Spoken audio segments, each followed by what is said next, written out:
Hai, Assalamualaikum dan salam sejahtera. Okay, so for today's video, kita akan tengok tentang chapter 2, iaitu tentang atomic model. Okay, so atomic model ni sebenarnya ada 3 subtopik, 2.1, 2.2 dan 2.3. But for this week, kita cuma akan fokus tentang 2.1, iaitu tentang Bohr atomic model. Okay, when we are talking about atomic model, sebenarnya kita ada banyak series of atomic model yang dipropose oleh saintis lah. So, kita akan tengok sikit. Okay, yang paling awal, atomic model dipropose oleh John Dalton. Yang mana John Dalton cakap, okay, dia kata atom of particular element differ from other element. So, maksudnya apa? Okay, dalam element, the smallest unit adalah atom. Okay, that atom in one element is different from another element. Itu yang paling first kali tentang atomic model. Okay, so and then J.J. Thomson pula sebut, okay, dia kata inside an atom there are positive and negative charge. Maksudnya dalam atom ada positive charge and negative charge lah. Okay, and then lepas tu Igner Rutherford pula sebut, dia kata all the positive charge, okay, was localized inside the nucleus of an atom. Maksudnya apa? Sebelum tu J.J. Thomson kata dalam atom ada positive and negative charge. Tapi lepas tu, okay, Igner Rutherford dia improvise, dia kata all positive charge dalam nucleus. Okay, and then yang paling latest adalah tentang Neil Bohr. B-O-H-R ejaan silap sikit. Okay, Neil Bohr. Okay, Neil Bohr dia propose, dia kata electron move around the nucleus, okay, in specific orbit of fixed energy. Maksudnya apa? Elektron tu dia akan move around the nucleus and dia punya orbit ni ada specific energy. So, untuk lesson kali ni, kita akan fokus tentang Bohr teori sahaja. Okay, so untuk atomic model ni, untuk Bohr, dia ada propose 4 postulate. Ni soalan selalu keluar. Dia akan minta awak listkan, okay, postulate untuk atomic model yang dipropose oleh Bohr. Jadi, awak kena hafal lah ke-4 postulate ni. Alright, the first postulate, dia kata apa sayang? Okay, dia kata elektron, okay, Bohr cakap, elektron in an atom move in circular orbit around the nucleus. Maksudnya apa? Elektron tu dia akan moving around the nucleus at specific orbit. Alright, yang kedua pula dia kata in specific orbital, energy of electron motion is quantized. Maksudnya apa? Kalau elektron tu bergerak dekat n equal to 1, shell yang pertama, okay, energy of that electron akan sama je sepanjang circulation tu. Sebab tu maksud quantized. Quantized maksudnya specific. Okay, and then third postulate of Bohr atomic model, dia kata no energy absorbed or released when electron circulate around the orbital. Maksudnya apa? Kalau elektron tu dia circulate dekat level yang ketiga, n equal to 3, sepanjang circulation tu takkan ada energy absorbed ataupun release. Alright, boleh faham And then the last postulate oleh Bohr, dia kata energy will be absorbed or released if elektron tu dia move from one level to another energy level. Nampak tak? So kalau dia circulate around the orbit, the same orbit, dia takkan ada perubahan energi. Tapi kalau dia elektron tu dia move from one level to another energy level, baru akan ada energy absorbed ataupun release. Okay, ini adalah 4 postulate of Bohr atomic model lah. So kita akan tengok dengan lebih jelas, lebih detail, okay, for each postulate. First kali dia kata electron in an atom move in specific circular orbit around the nucleus. So maksud kat sini, tengok dulu what is orbit. Orbit ni sebenarnya adalah pathway. Okay, pathway where electron move around the nucleus. Laluan lah. Okay, so dekat sini sebelum ni kita dah pernah tengok yang mana orbit tu ataupun kita faham sebagai shell ataupun n. Betul?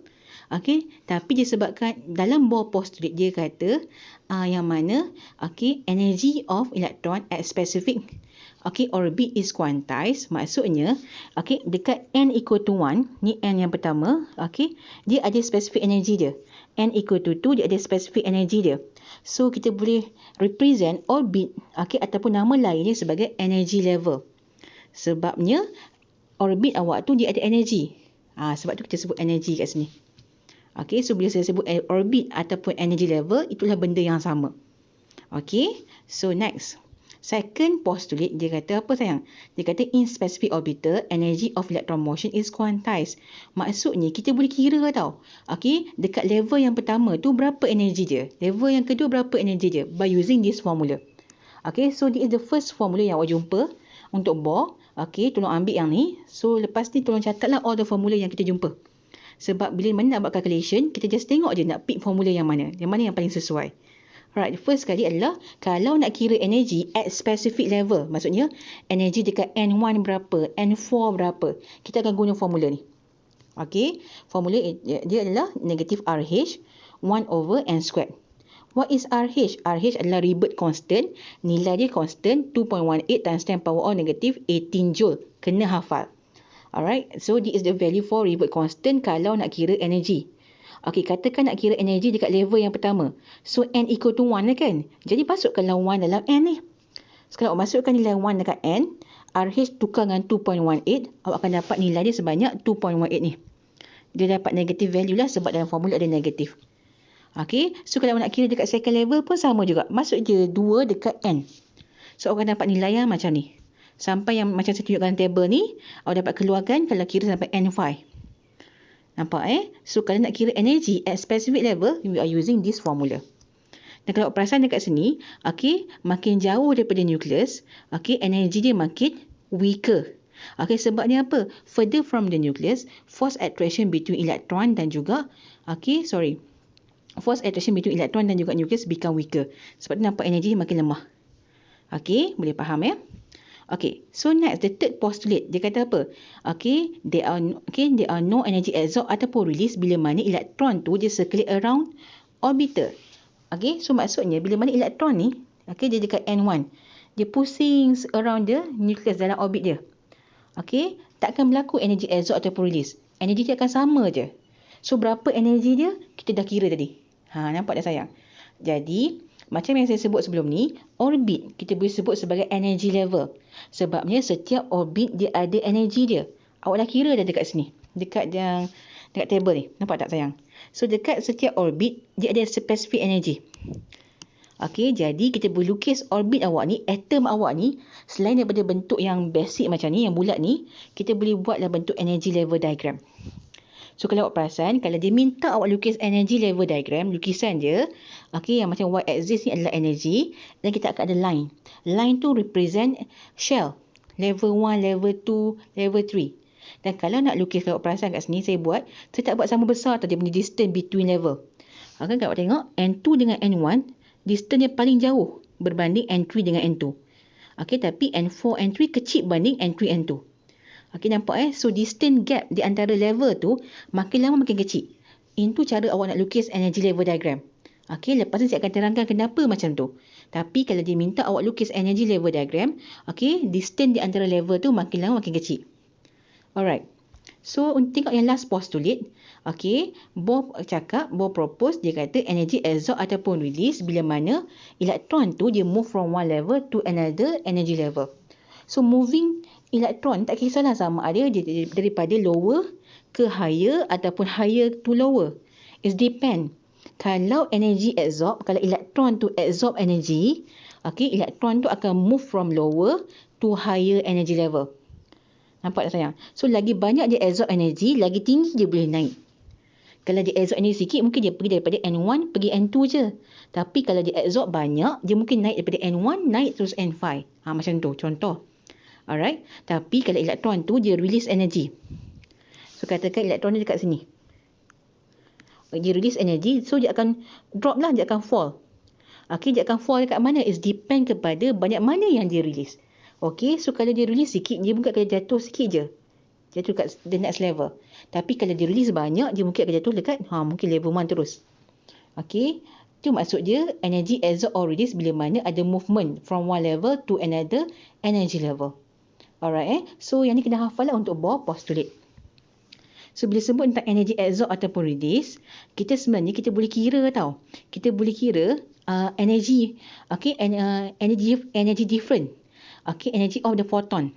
Kenapa saya sebut photon ni? Sebab apa? Energy yang kita sebut absorb ataupun release tu, dia adalah bentuk photon. Photon tu apa? Photon adalah energy in term of light. Energi dalam bentuk cahaya. Kita panggil sebagai photon.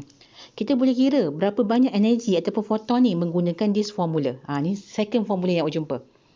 Okey, katakan kita nak kira, dia kata apa? Delta E equal to energy final minus energy initial. Contohnya saya ada kat sini kan. Okey, ni energy level diagram saya. Okey, ni energy, jangan lupa. Ni N1 saya. N2 besar. N2, N3 kecil sikit. N4, N5 kecil. Sampai N berapa pun tak kisahlah kan. Okey, kalau contohnya, kalau elektron tu, dia jatuh. Okey, E, dia fall kepada N2, jatuh kepada N1. So, yang ni adalah energy release kan. So, energy release kat sini dalam bentuk photon. So, berapa banyak nilai photon ni? Kita boleh guna this formula. Energy final tolak energy initial. So, final dekat sini adalah energi dekat N1. Initial adalah energi dekat N2. Okey, so berapa energi N1? Berapa energi dekat N2? Kita boleh guna formula yang first tadi. Delta En, okey, En sama dengan negatif RH 1 over N squared. Okey, nampak tak sayang? Sekarang ni kan formula nak kira berapa energi at specific level. Jadi kita gunalah formula ni, dapat energi dekat N1 berapa, N2 berapa, dah dapat nilai tu, masukkan dekat formula yang ini pula, nak dapat perbezaan energi ni. Berapa banyak yang dia release ataupun berapa banyak yang dia absorb. Boleh faham Okey, lepas tu kita sebut lagi, kan energi tu kita sebut sebagai photon. Photon yang awak emit ataupun absorb tu, dia ada spesifik frekuensi dan wavelength sebenarnya. Jadi, selain daripada awak boleh kira berapa banyak nilai photon in term of energy tu, awak juga boleh kira berapa wavelength, berapa frekuensi dia. Okey, so dekat sini nak kira nak kira frekuensi. Ini adalah another formula yang awak akan jumpa. Okey, delta E bersamaan dengan HV. Okey, so awak kena ingat delta E adalah energy different. Bila mana elektron move from one level to another energy level. Okey, bila mana dia move, dia moving. Okey, sama ada elektron dia absorb energy ataupun dia release energy. Energy tu kita panggil sebagai photon. Nak kira photon, kita guna formula delta E. Itu maksud saya. Okey, so selain daripada kita guna formula yang ini, kalau ini macam susah sikit kan, sebab apa? Awak kena kira berapa energi dekat N1, berapa energi dekat N2. So kalau dia dah bagi nilai frekuensi of that photon, kita boleh guna formula yang ini saja. Delta E equal to HV. H tu apa? H tu adalah Planck constant. Nilai dia adalah 6.6256 times 10 power of negative 34. Okey, V tu frekuensi. Okey, yang mana kalau nak kira frekuensi, kita boleh guna this formula.